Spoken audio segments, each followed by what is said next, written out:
I know after the third season, you left before they filmed all the episodes because, of course, they held it till mid-season, and you were doing a movie in Australia. I was, yes. So, um, did they know before you left? Did they film the last episode? Was that changed in any way because you weren't going Because to of be the back? because the show wasn't picked up. Well, no, the thing is the show unfortunately wasn't picked up again, and it was only picked up for a limited number of episodes. That was completely coincidental, as a matter of fact, really, because the other thing that happened was that I became pregnant with our second child while I was in Australia making the film. So whoops, it was an accidental thing, but very, very happy accident. And in fact, the so we were going to need to work around something anyway.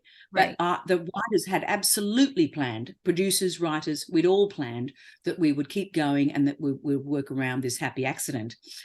So it was just, so it was really just the way it panned out, completely serendipitous, actually, that the Mhm. show was cancelled. And we were very sad to see it cancelled because it Yeah. had a huge, the interesting thing about that show was it was a little bit ahead of its time in the sense that it just preceded a kind of an outbreak of more period shows. Dr. Quinn being the Mhm. best Mhm. example, that came, I think, perhaps you'll remember better than me, maybe I even was just a right year, after. Yeah. right after.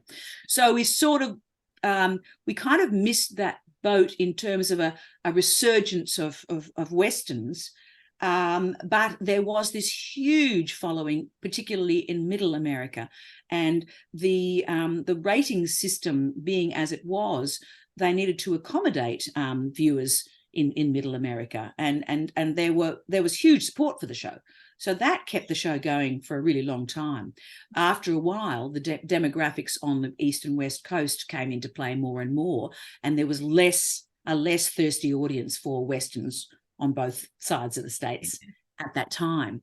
And the year later, it changed. So we kind of went under the radar there, which was always a bit sad. But these things I'm quite fatalistic about my life and career, and so I believe this has happened for good reason.